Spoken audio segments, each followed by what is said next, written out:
আজ থেকে ঠিক 1 মাস আগে বাড়িতে এসেছিলো কচুর শাক। আর সেই কচুর শাকের গোড়াটা দেখুন আমি কিভাবে ছাদ বাগানে বসিয়েছিলাম। তো যেহেতু নিচের দিকটা কাটা ছিল, তো সেই দিকটা আমি অ্যালোভেরা জেল লাগিয়ে কিছুক্ষণ শুকিয়ে রেখেছিলাম, মানে কয়েক ঘন্টা শুকনো করতে রেখে দিয়েছিলাম যাতে জেলটা খুব ভালো করে এখানে শুকিয়ে যায়। তো এই ভিডিওটা কিন্তু আপনাদের সাথে বিস্তারিত ঠিক 1 মাস আগে আমি শেয়ার করেছিলাম যে কিভাবে আমি এই কচুর শাকের গোড়াটা বসিয়েছিলাম।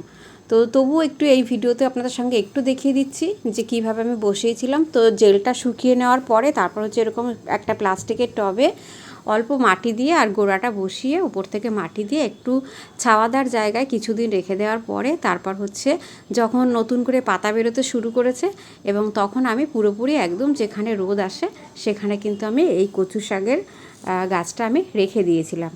তো আজকে চলে এসছে সেই কচু শাকের গোড়াটা, কি রেজাল্ট হলো সেটা দেখাবো দেখুন। তো এই হচ্ছে সেই কচু শাক, যেটা কিন্তু দেখুন এত সুন্দর পাতা বেরিয়েছে। তো এই কচু শাকটা হচ্ছে আজকে আমি বড় পটে রিপোর্ট করব। তার সঙ্গে সঙ্গে ছাদ বাগান থেকে তুলব বেশ কিছুটা কচুর শাক, কারণ আজকেও বাড়িতে ইলিশ মাছ, তো সেই ইলিশ মাছের মাথা দিয়ে রান্না হবে কচুর শাক। তো কচুর শাকটা এত সহজে হয় কারণ ছাদ বাগানে একটা কচু গাছ যদি লাগানো হয় এমনিতে তারপর প্রচুর কচু শাকের গাছ কিন্তু তৈরি হয়ে যাবে। এত সহজ একটা গাছ, আমাদের যে আমরা যে ছাদ বাগানে বিভিন্ন রকম সবজি গাছ লাগাই বা বিভিন্ন ধরনের গাছ লাগাই যেগুলো আমরা ঠিকমতো তৈরি করতে পারি না, গাছে ফুল আসে তো ফল আসে না, তো নানান রকম সমস্যা হয়। তো এই একটা গাছ যেটা আপনি অবহেলায় ফেলে রাখলেও কিন্তু ভীষণ ভালো রেজাল্ট এখান থেকে পাওয়া যায়। তো এখানে যে বড় যে কচু শাকের গামলাটা রয়েছে তার মধ্যেই হচ্ছে আমি এটাকে বসাবো, এই কচু গাছটা বসাবো। এর ভ্যারাইটিটা আলাদা।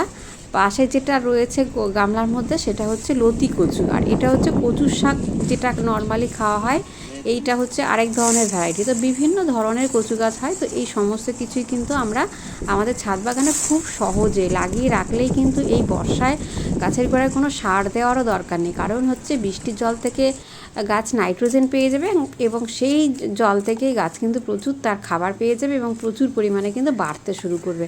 যেটা কিন্তু দেখুন আমার এই গামলার মধ্যে যে কচু গাছগুলো লাগানো আছে সেগুলোতে কিন্তু কখনোই খাবার দাবার সেরকমভাবে কিন্তু কিছু দেওয়া হয় না, খুব কম, মাঝে সাঝে একটু সবজির খোসা পচানো জল, খোল পচানো জল এই কিন্তু একটু ব্যবহার করেছি। তো আমি ভেবেছিলাম মাটির টবে বসাবো, তো এই মুহূর্তে আমার কাছে মাটি সেভাবে রেডি করা নেই, তাই ভাবছি যেহেতু গাছটা অনেক বড় হয়ে গেছে এবং নিচ থেকে কিন্তু শিকড় বেরোতে শুরু করে দিয়েছে, আর যেহেতু বৃষ্টি হয়েছে কালকে, তো দেখুন এইভাবে দেখুন বার করেছি এবং শিকড়ে দেখুন পুরো ভর্তি হয়ে গেছে মাত্র 1 মাসের মধ্যে। তো আমরা যে কোনো সবজি গাছ লাগালে তার জন্য সেই সবজি গাছের সবজিটা পেতে গেলে কিন্তু আমাদের অনেক দিন অপেক্ষা করতে হয়। তো একমাত্র হচ্ছে এই কচু গাছ দেখুন 1 মাস হয়েছে এই অবস্থা, আর 1 মাস পরেই কিন্তু মানে আর কিছুদিন পরেই কিন্তু এই গাছ থেকে কিন্তু কচুর শাক খাওয়া যাবে। তো এত সহজ একটা গাছ, এবং এই কচুর শাকটা কেন আমরা খাবো আর এত সহজে যেহেতু হয়, তো এর কি কি গুণাগুণ আছে সেই কচু শাকের গুণাগুণটাও কিন্তু আপনাদের সঙ্গে আমি আজকে শেয়ার করব। তো কচু শাকে রয়েছে vitamin A, vitamin C, iron, fibre সমৃদ্ধ অত্যন্ত পুষ্টিকর একটা শাক, যেটা কিন্তু আমাদের শরীরে ভীষণ ভীষণ প্রয়োজন। এই শাক কিন্তু দৃষ্টিশক্তি প্রখর করে, অ্যানিমিয়া দূর করতে সাহায্য করে, রোগ প্রতিরোধ ক্ষমতা বাড়ায় এবং হজম শক্তিকেও কিন্তু উন্নত করে। নিয়মিত যদি আমরা কচুর শাক খেতে পারি তাহলে কিন্তু রক্তে ক্ষতিকারক কোলেস্টেরলের মাত্রাও কম করে এবং উচ্চ রক্তচাপ কিন্তু নিয়ন্ত্রণ করতে সুবিধা হয়। তো ওই জন্য আমরা কিন্তু এই সহজ এবং একদম বিনা যত্নের শাকটা কিন্তু আমরা ছাদ বাগানে বানিয়ে অবশ্যই প্রতিনিয়ত কিন্তু আমরা এই শাকটা খেতে পারি। আর এই কচুর শাক যদি প্রতিনিয়ত খাওয়া যায় তাহলে কিন্তু এর যেহেতু প্রচুর পরিমাণে পুষ্টিগুণে ভরপুর, তাই অন্তঃসত্ত্বা মহিলা ও শিশুদের কিন্তু পুষ্টির চাহিদা মেটাতে দারুণ ভূমিকা পালন করে। তাই আমরা ছাদ বাগানে এই একদম সহজ উপায়ে একদম অবহেলায় রেখে দেয়া তৈরি করা কচুর শাকের গাছ কিন্তু আমরা তৈরি করতে পারি। তো এবার হচ্ছে কচু গাছটা তো রিপোর্ট করা হয়েই গেল, আপনাদের সঙ্গে শেয়ার করলাম। এবার কচুর শাকটা তোলা হয়ে গেছে, এই কচু শাকটা নিয়ে চলে যাব আমি এখন রান্নাঘরে। এটাকে এখন কিছুক্ষণ রেখে দেবো, রেখে দেওয়ার পর নিচ থেকে কিছুটা কষ বেরিয়ে যাবে। আর এই যেহেতু কচুর শাকে অনেক সময় চুলকানোর একটা ব্যাপার থাকতে পারে, তাই আমার ছাদ বাগানে রয়েছে একটা দারুণ জিনিস, তো সেই দারুণ জিনিসটা চলুন এবার হচ্ছে হারভেস্ট করব।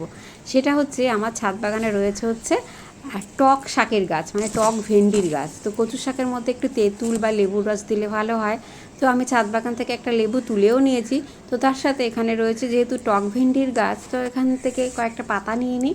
কচু শাকটা যখন সেদ্ধ করব বা যখন রান্না করব তখন যদি কয়েকটা পাতা আমরা ওর মধ্যে দিয়ে দিতে পারি, তাহলে কিন্তু আর গলা চুলকানোর ব্যাপার বা অনেক সময় হয় কি আমার বাড়িতে কারোর গলা চুলকায় না, কিন্তু আমার একটু কুটকুট করে, তো সেই কারণে একটু টক পাতা নিয়ে নিচ্ছি এর মধ্যে দিয়ে দেবো বলে। আমরা সকলেই চেষ্টা করব এই সহজ কচু শাক গাছ তৈরি করা।